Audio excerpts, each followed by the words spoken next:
cell phones, please make sure you put them on the silent.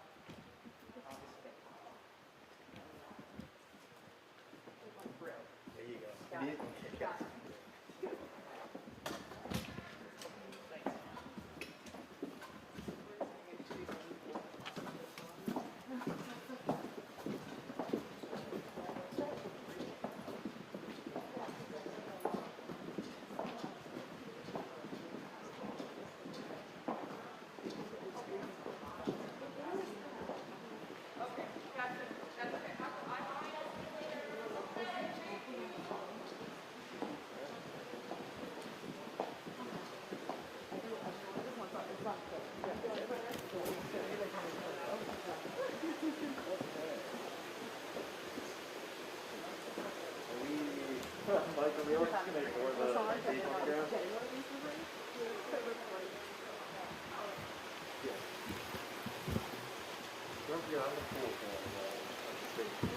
Does that work? Yeah. I'm just letting y'all know that everyone's going to be off of our stuff. What's that? Yeah, no, you're up there already.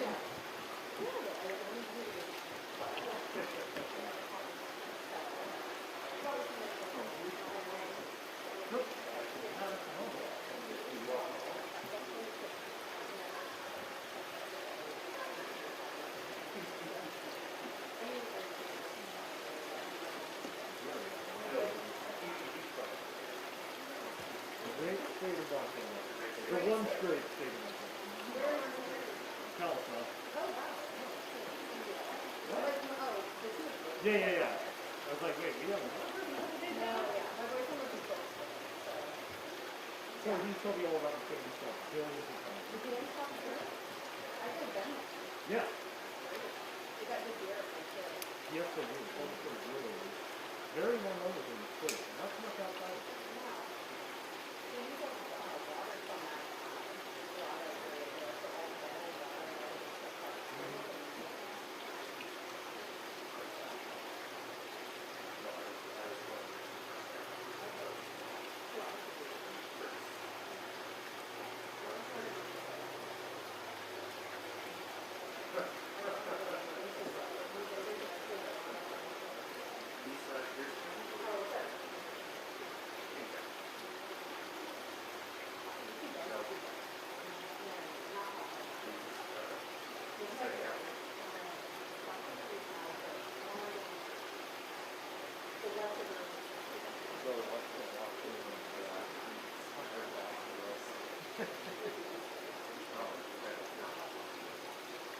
Stand right under that. Right. It seems rather poorly done.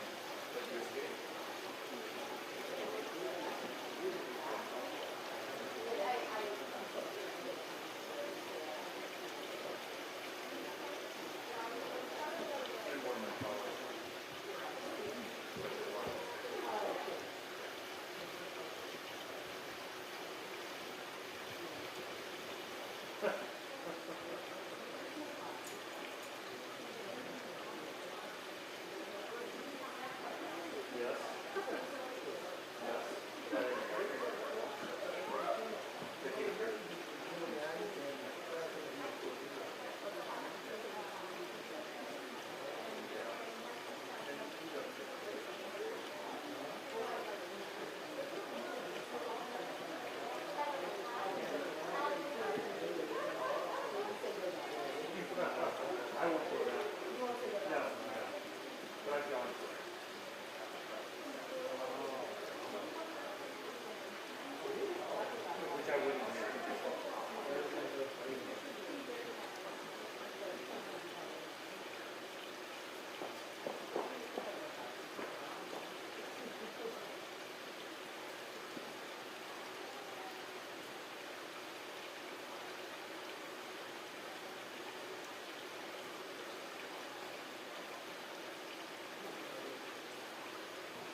There's a limit.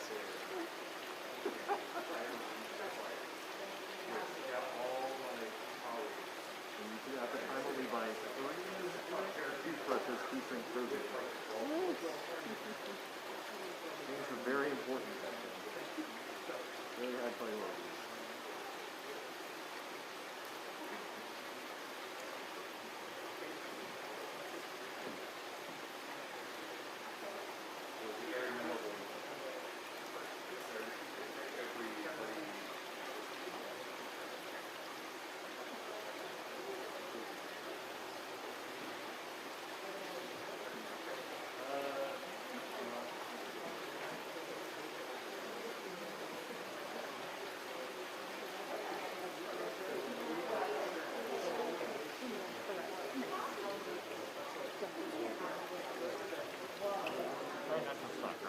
Yeah, always full.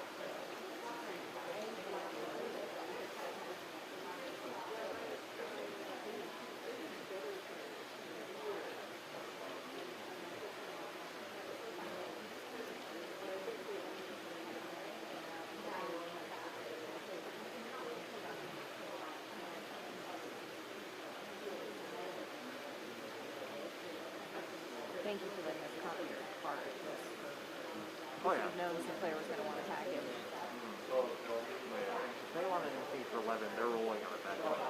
Yeah, they want us for 11 too. And I'm like, we'll get there. I don't know how they're going to do that.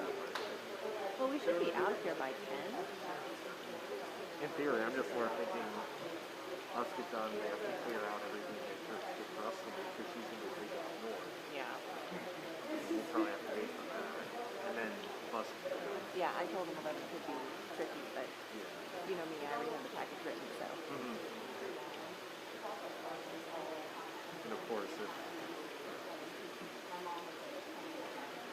I probably jinxed it now for everybody that I've written it. Now something's going to happen.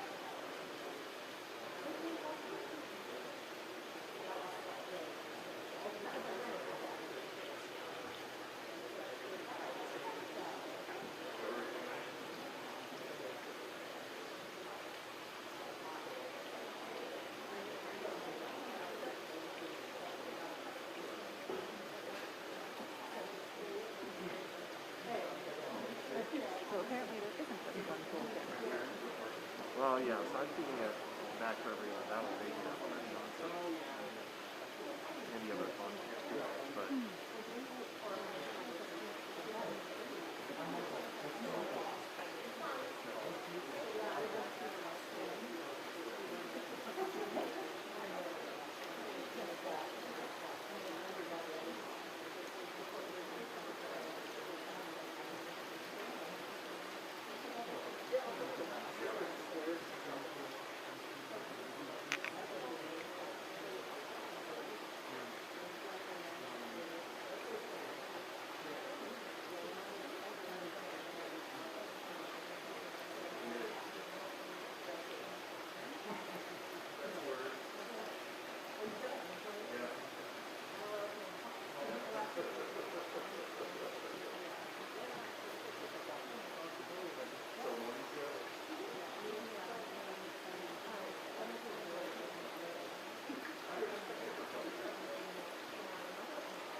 that? So the three parts. Oh. Shell grade. Shell grade. Oh, really? Whether she sticks Well, yeah, that's the thing.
Totally.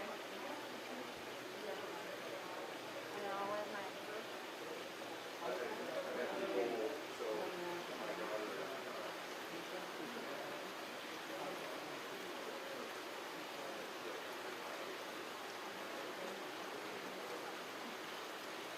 Mask is hot. You have a coat on too, are you hot?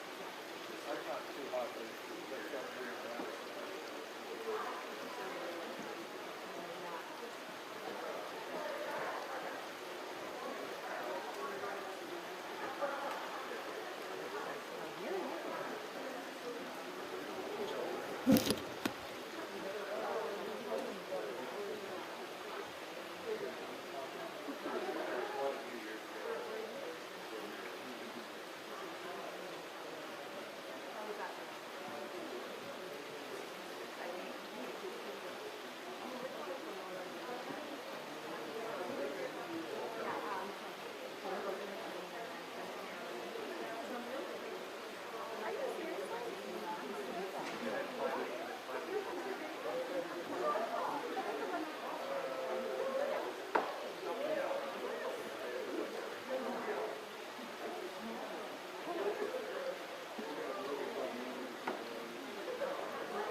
Sorry,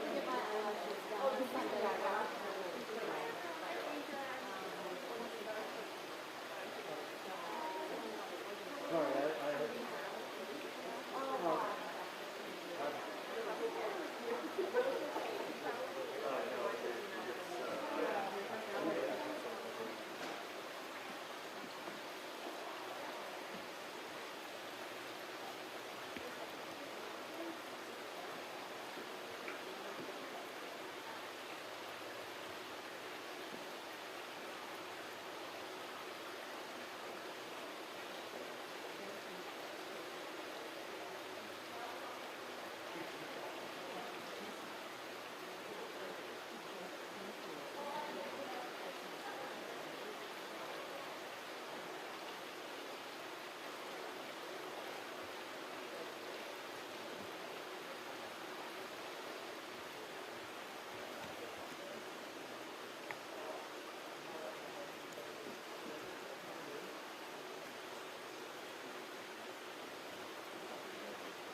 That's what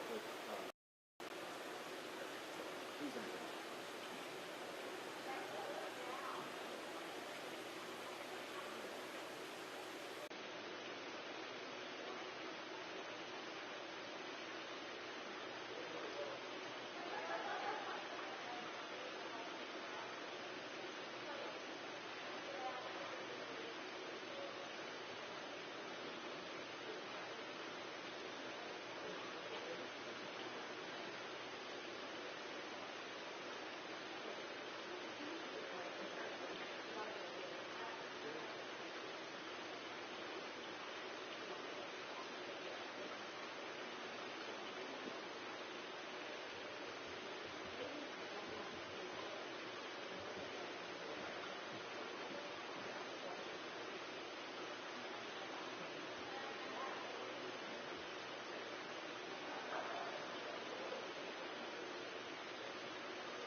table, we're not going to be able to go see it, but children can actually build in light using these beautiful plastic pieces. And then if we want to come around here, I can show you this too. So this is more looking at what happens when children are forced with water. So they have these fun tools they can put them in. Oh, I don't want to make you wet. I just water. Yeah. But again, you know, cool, right? So one of the things we really also want to do is make sure we represent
So, how about if I stand here and you stand there, but or a little closer? That way you can hear the programming that's available. So go ahead. Go ahead. So we offer all of our EF&P families assistance with our waiver applications for incoming and outgoing to other states. An ideal situation would be an interstate agreement for military families to arrive with a copy of their orders and bypass wait lists. That would easily resolve the availability issue. Now, there's one more other issue for special education. And although the military interstate compact resolved many issues for general education, and the Individual Disabilities Education Act directs all school districts to accept incoming IEPs, IEPs do not describe the classroom environment, which would ensure the most inclusive placement. And unlike Medicaid waivers, the evaluating criteria doesn't follow Social Security regulations. And the state's departments of education get to determine what they accept and what they don't. So when our families relocate, they often have to be reevaluated, changing IEP eligibility and services. So what we do as a So that's a loss of time for the student. absolutely. And you know, Michelle Obama and I worked hard on that, Yes. on those compacts and trying to get those IEPs transferred when kids change schools. It's so important, and I know that as a teacher. So, you know, we need to talk about that. Yes, we can. And so our EF&P systems navigators, we actually review the IEPs coming in and speak with the family. What was your classroom environment like? How are they doing on their goal progress, which is not included in the official school records? And we ask them, what's the vision that you would like for your child's education? We help formulate discussion points and data points so we have something to mentor their role as a meaningful IEP team member. And so I'd like to introduce you to Lieutenant Colonel Rebecca Christie, because she will speak to some of these experiences. Good morning. Thank you so much for the opportunity to speak. So do you want to turn a little bit so they can hear your voice? Absolutely. So my name is Dr. Rebecca Christie. I'm a Lieutenant Colonel in the Air Force. My family and I are from Brooklyn, New York, but we've been stationed here at JBLM for almost 3 years now.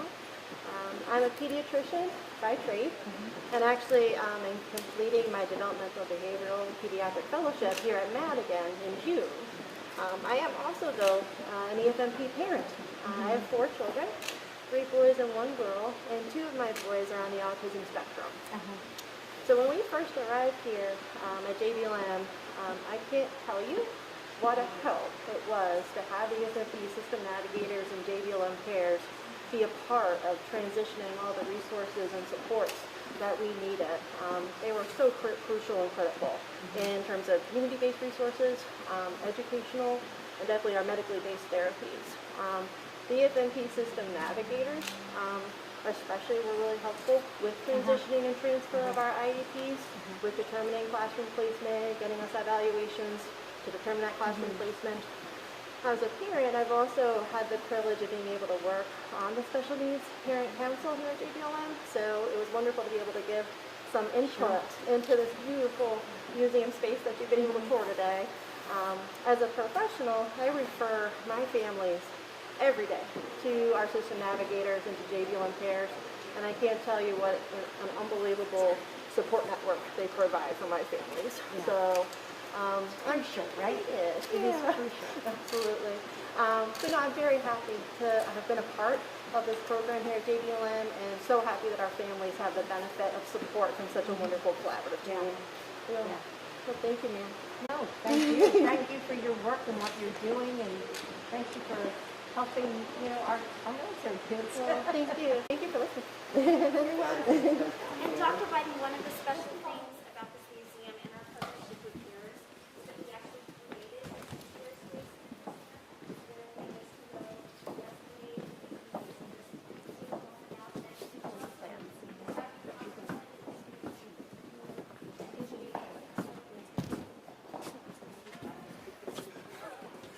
Do you have good audio of this person talking? I was cranking it up, but I appreciate that.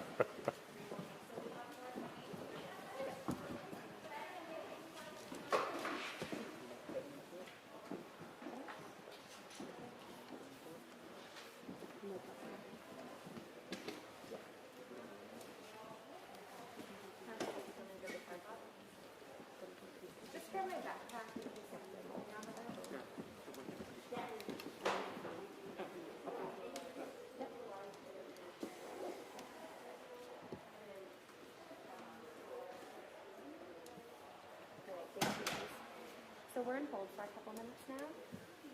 There was a change. This room is no longer in the program. Okay. We will be in hold, and then the next thing we'll do is we'll go to set up for remarks in just a few moments at the mold box location that we looked at. Okay. Perfect. So I'll just let you know when we're ready to do that. But I think it'll be 5. Okay. 5 minutes. Cool. Did you guys get what you needed in that room? I love that she was. She told you close it. Yeah. Afterwards, can I just get some shots of the stuff? Yeah, we'll give Just you with no one in shots there that- after they're done. After they, After Yeah. they've departed. yeah. Yeah, let me check on that. I think we can make that happen. 5 minutes. Basically just like Yeah. cutaways for us. Yep. Yep, we'll work on that. Okay, perfect.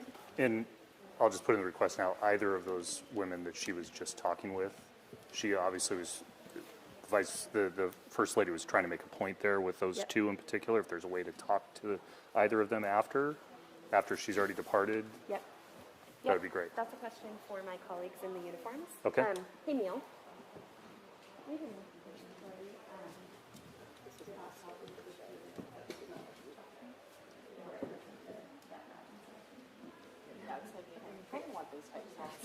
Yeah, actually, what's there, right? I think we should do it at the end. They're in the photo line. Okay. Yeah, after things have wrapped, I mean, obviously, the First Lady was trying to make a point with those two women in particular about the stories they were sharing. The audio was awful. Yeah. So if there's a way to reconnect with either of them after the event is over. Yeah. Yeah. No, this is there.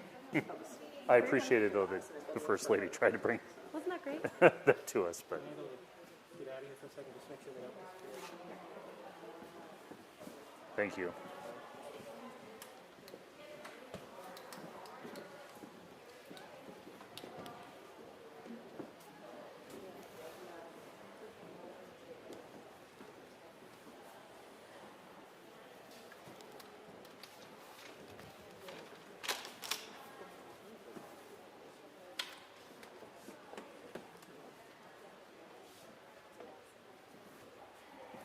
And I did turn this on, by the way. Yeah, I saw that. So I was like, I'm hearing Channel 2 now. I didn't know if we were going to have an impromptu I thing wasn't there. sure either. I mean, there's ambience around it, but you can make out what they're talking about a little bit. I potted up one about as much as I could to where it wasn't going to be just stuff in the back.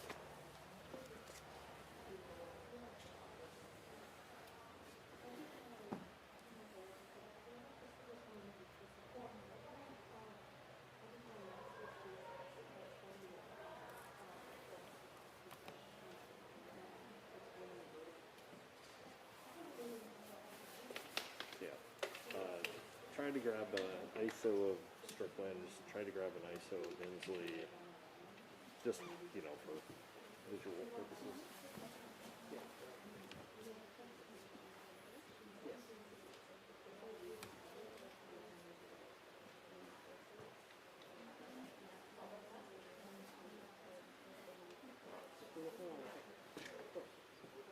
You could do it right now. She would do it. If you want to talk to her. How much she asked you to? Hi. Hi. Do we have time to do it now? So that we got a little bit of time. Okay. We just couldn't hear anything. Oh, I see. Okay. Megan, M-E-G-A-N, And I'm gonna. O apostrophe, capital D-A-Y. Sorry, might make me slow. The time too. We got about 5 minutes now. 5 minutes, okay, great. Thank you. M-E-G-H-A-N? No, M-E-G-A-N. Sorry, I'm Irish, it matters. O apostrophe, capital D-A-Y. Well, what'd you talk about there? It seemed like the First Lady was trying to make a point by bringing you to us.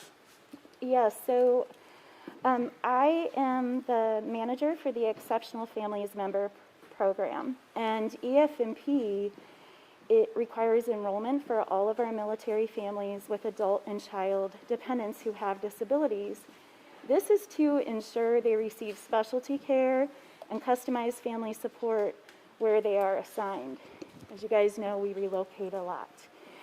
And so Here at JBLM, we have the largest EF&P population in the DoD worldwide at 4,000. With JBLM Cares, the first DoD Autism Center, we are able to support our families with the largest condition type, autism. And so together with our JBLM partners and partners in the surrounding community, we have a families council and an amazing skilled team of civil service EF&P systems navigators to provide customized support at the time of relocation to bridge gaps and mitigate issues for disability systems across states. They vary across states. And so I was just going to say, how has it been different in the last year during the course of the pandemic? I have to tell you, it all remains the same as it was before and exponential, just in terms of availability and access. But we have a really good partnership here locally that we're able to mitigate that as well.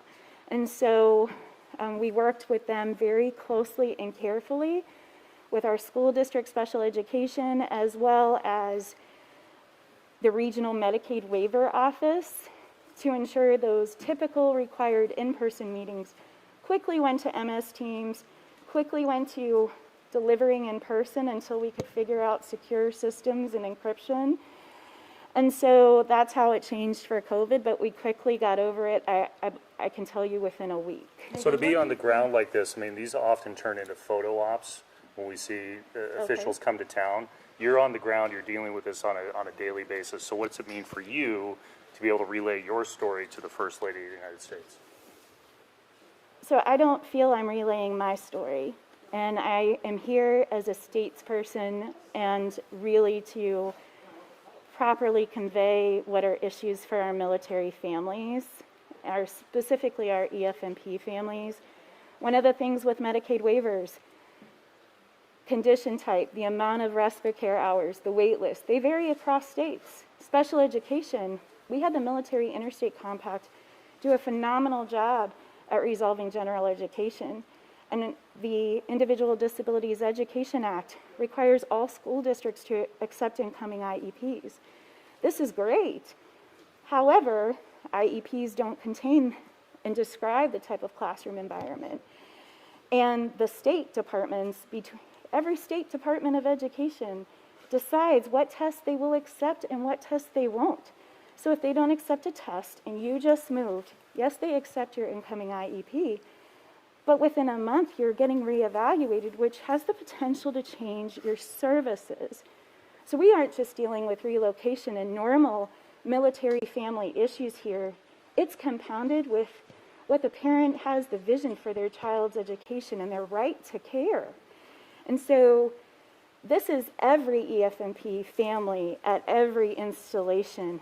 But we are the largest, and that can be overwhelming, but quite honestly, we are the boldest because we get ahead of it by contacting our families 120 days before they get here, 100%, and 120 days before they leave. So we can try to offer them support to get ahead of this. In the perfect world, Megan, if you could, what's the biggest takeaway you want the First Lady to take from what you said to her today? What changes do you want to see on the ground from this visit? So I recommended, while I was talking to her, an interstate agreement so that military families can, with just a copy of their orders, show up and bypass 3-year and 5-year wait lists for Medicaid waivers in the next state.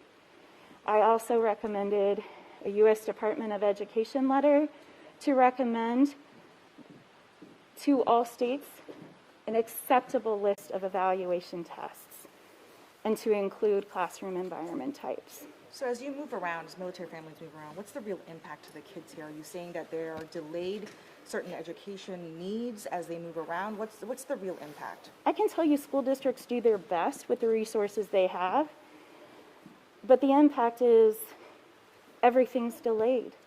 Respite care hours are delayed. Access to care outside of the military care system, delayed. Special education, yes, we're going to start you off. We're going to do our best.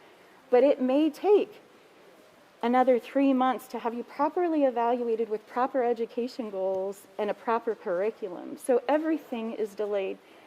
We do our best with coordination ahead of time with families and with having strong partnerships in the community to make those gaps much shorter and to really get ahead of the pack. And in just layman's terms, for somebody who's watching at home, maybe they have not interacted with a child who's on the spectrum, maybe they haven't had to go through what it might take for a parent when they switch up a setting. Even it could be a caretaker change, right, an environmental change. This really impacts a lot of kids on the spectrum. So I can only imagine moving across the country, right? Could you just talk about what that impact would be on that individual child?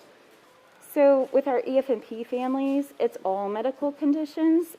Autism is definitely our highest type at 15% of our total population. But in terms of, they have the normal military child experience where they're making all new friends, they're getting library cards, having to figure out where they're going to move and everything else. And then on top of that, but you kind of know what education is going to look like for them. It's not modified, it's not specialized, it's not customized. And you have a different type of respite care and child care available to you in the local community as well as on base. With a child with autism, there's so many specialized reports to truly provide accommodations and inclusion and equity. And Thank you. Thank you for doing that. Thank you so much. okay. Thank you. Thank you. I'll have the doctor that you saw earlier after. Okay. All right, so let's get ready to go plug into the mold and set for remarks. Do we have what we need? Yes. Thanks for doing that. I'm really glad we could make that work. Thank you. Yeah, that was good. We need another minute. Oh, one more minute. Sorry. 1 minute. One more minute.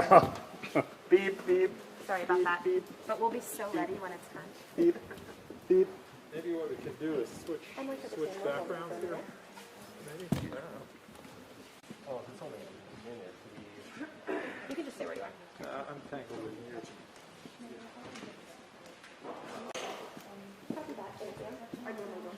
Okay, we're ready to move. Okay. False alarm.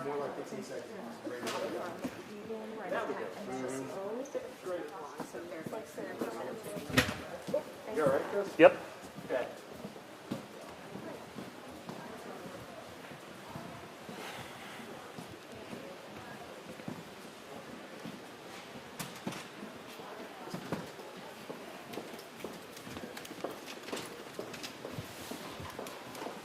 You got enough room?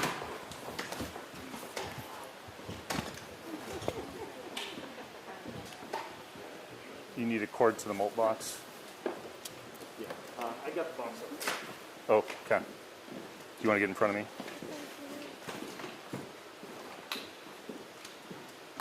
And then once everybody's plugged in, I can do a quick mic check if you want.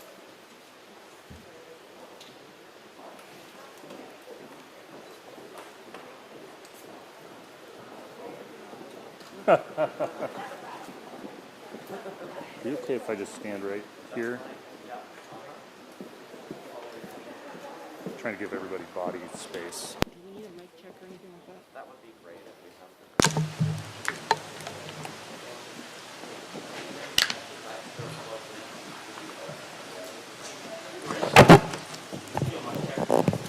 Test, test, test, test.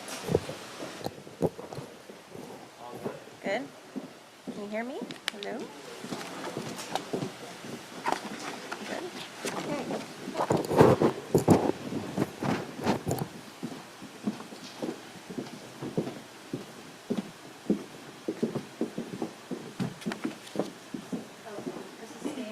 No, I don't think so. No. Well, good morning, everybody. Hard to tell. I'll make my eyes crinkle up here. I'm smiling for the biggest reason is coming in here. It's hard not to smile, as you know. Dr. Biden coming in here to this beautiful space. I always tell our newcomers every week, there'll be probably no drive-bys in a place like this. You get a kid in here, a toddler, it'll be hard to pull them out. I'm also smiling because we appreciate this is your first visit out and that you come into Joint Base Lewis-McChord. So I think that this museum here actually symbolizes joining forces and all that and we're blessed to have just an amazing community here. And you got to meet Tanya Durand earlier, but we would not be able to make this happen without the community all coming together and supporting us. And from our mayor here in Tacoma and Governor Inslee, we're talking just the collaboration and the sense of community that we have here.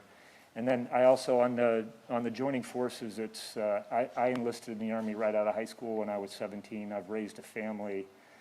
So I know that education, employment, wellness, all the things that you're focused on, if all those things are empowering our families to thrive, then I think our service members are definitely have a peace of mind that are out there. And I appreciate, and I want to say to you got our spouse ambassadors this morning here, and they are the customers, and that's what we're trying to do is to listen to them. So again, thank you very much, Dr. Biden, for making a stop here at Joint Base Lewis-McChord. I'll turn it over to the governor. Good morning. Well, we are so delighted in Washington for this historic event, Dr. Biden's first trip as the First Lady to Washington State, and that is a huge honor for us. And I think there's several reasons we should pay attention to what a particular honor it is. First off, we think this is a good place to visit because we have 69,000 people in service, active duty, 90,000 dependents that you're helping today, shine a light on military families, 19,000 reservists. So this is a good place to come.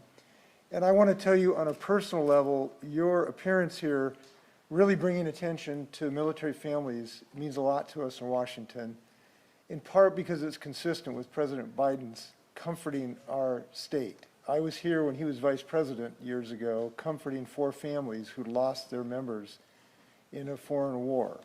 And the comfort he brought was so meaningful, and I have quoted him many times ever since. And we thank him for being Commander-in-Chief, we thank him for being Comforter-Chief, and now we thank you for being family military member-in-chief. And we want to thank you for that duty that you're doing. We give a high priority to our military families here. We've been very intentional in making educational access available to our military families. We've been very intentional in improving our job training and transition services, and we've had considerable success. So we know that you're going to spread our gospel around the country, including in this child care center. So I get to introduce another great leader, Stephanie Beard, whose husband Cody is with the 62nd Aircraft Maintenance Squadron. They arrived here 2 or 3 years ago. She has been a key spouse in the effort to help military families since that time. And that training she has put to work, I'm told she's worked miracles here with the military families. In fact, she was given the Joan Orr Air Force Spouse of the Year Award, and we think that was richly deserved. We know how important leadership of her type is so important in these families. She has 3 children, 9, 7, and 1. They are some of the cutest children in the state of Washington. I have certified them, and I'm sure that she would agree with me. She's also volunteers as an athletic coach and runs a small business. So I think we've got a good person to introduce you, Stephanie. Congratulations.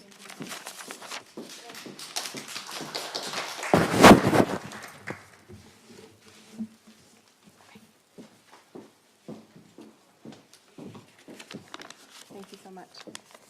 Good morning. I'm Stephanie Beard, wife to Cody Beard, as he said. I've been an Air Force spouse for just over 10 years. As a mom of 3, a small business owner, and an avid volunteer, I've personally experienced the importance of a strong connection between our military families and the community. I'm excited to be a part of this event today and to learn more about joining forces. It is my honor to introduce the First Lady of the United States, Dr. Joe Biden.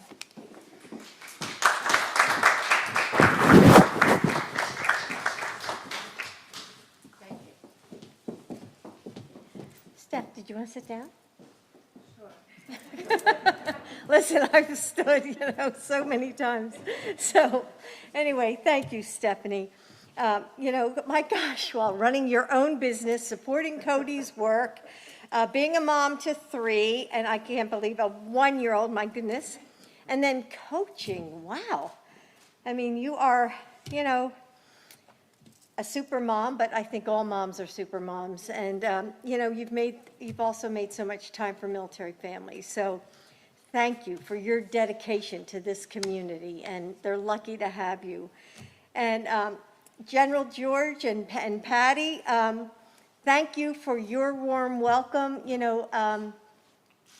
My dad was like you. I mean, he was 17 when he he graduated from high school, and he wanted to go and fight in World War II. And my grandmother, I know this story well, reluctantly, signed the papers so that he could join up. So we do have something in common besides, being a military family. And thank you for giving me the opportunity for this sneak peek of the first ever children's museum on a military base. And what a beautiful gift this is to the children here. And the partnership of Children's Museum of Tacoma shows what can happen when communities both inside and outside the gates can come together to support military families. So as an educator myself, I'm especially grateful to see the care and the consideration that has gone into empowering children with disabilities and through the JBLM Cares program and through the unique spaces that you've created in this museum for those children. And this is my first trip to Tacoma, Washington. And so I'm so grateful that Governor Inslee and First Lady Trudy joined me today, joined us all. And I have to say, and I told them earlier, I'm still on East Coast time. So, I was up at like 4:30, but I had the windows open, and it was so beautiful to see the sunrise over the mountains. We don't have any of those mountains in Washington, D.C. So I got to see the beautiful sunrise, and so thank you for arranging for that. And Governor Inslee has worked hard to help Washington State through the pandemic, including working to reopen schools and getting educators vaccinated, which is so important to me. And my husband is so glad to have you as a partner, so thank you. And during this last year, so many parents have told me that, and I'm sure you feel like this, that you're just sort of barely holding it together.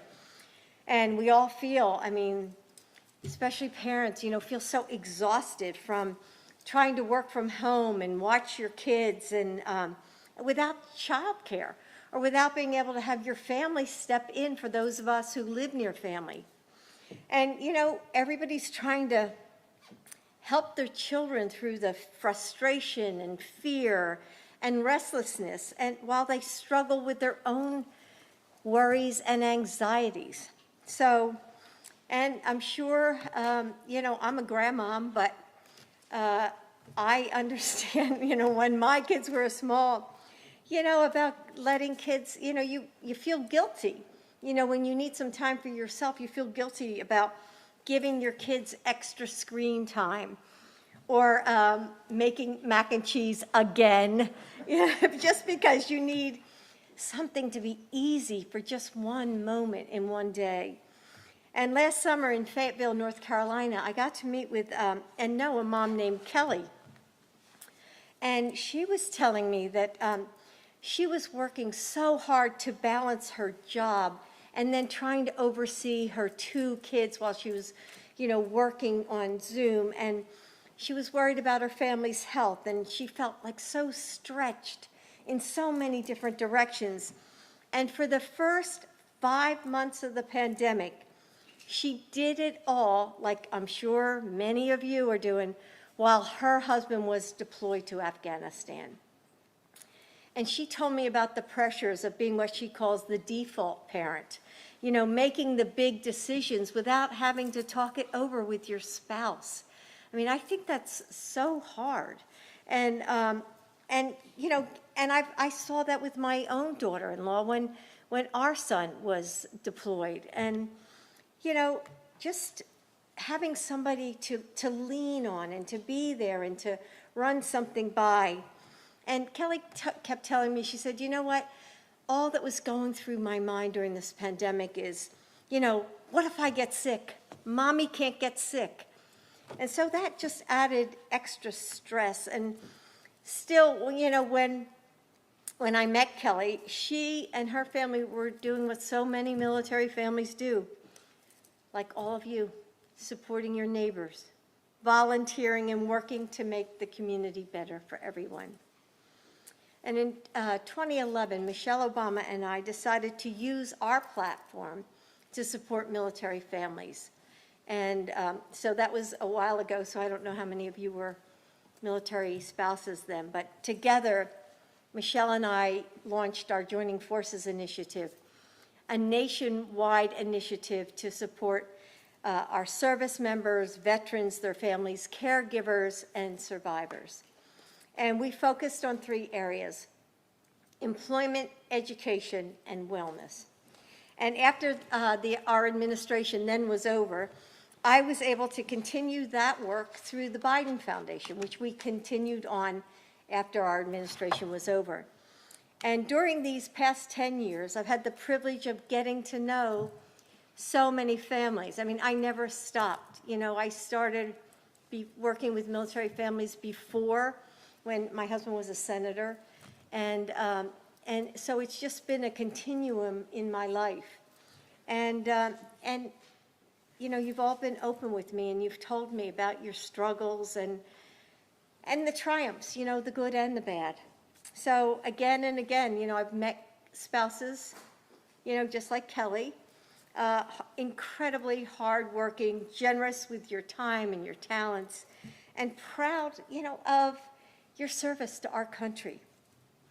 But most of all, you know, I see how resilient you are in so many things, whether it's changing jobs or a new school, becoming the default parent, moving yet again, and then having to say goodbye to friends and families just to make it work. You know, so many Americans don't know what your lives are like and the struggles you face.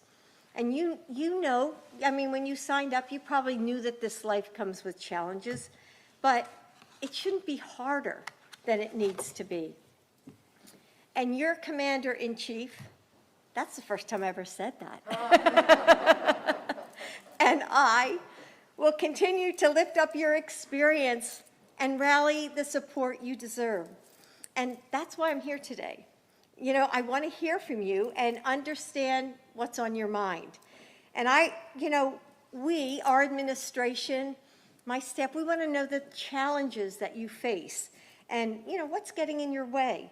And just as importantly, we want to know what's working at places like this at JBLM and what has made your path a little clearer, and how can we bring solutions to families across our country. And the experiences and the needs of military families constantly evolve and change. Just like we talked about the special needs. I mean, that's something that I'm hearing more and more than I used to hear when, you know, we were in the Obama-Biden administration. All those years ago, we certainly never, oh my gosh, we never could have imagined how a global pandemic might affect circumstances. You know, ranging from like childcare to having a safe place to live, to keeping food on your table, and to building a career. So the men and women of our armed forces can't be their best when they're worried about if their families are struggling. And that's why this isn't just a nice thing to do. It's a national security imperative. So I want to thank you, for joining me today, for, opening up and talking to me. And I think it's really a tribute to you, General, that you've allowed, that you're saying, yes, we want to make things better for our families, and for inviting me to come to the base and talk to everybody. So I want to just say thank you again, and may God bless our troops. Thank you.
Feel like yelling out a question after she said, "God bless our troops." Yeah.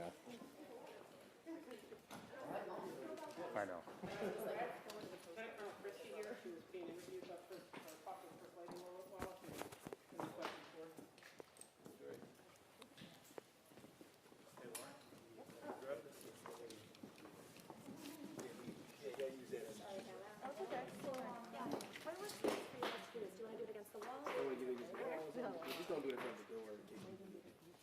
Yeah, let's not block them into Chris. Could we actually just back that just a little bit and do it against this wall? Or move that back to the side? We can share chairs too. Do you mind if we do it against this wall? Yeah, that's what you're going to do. I just wanted to push us a little farther from the door. Just push it a little further. Thank you, that's great.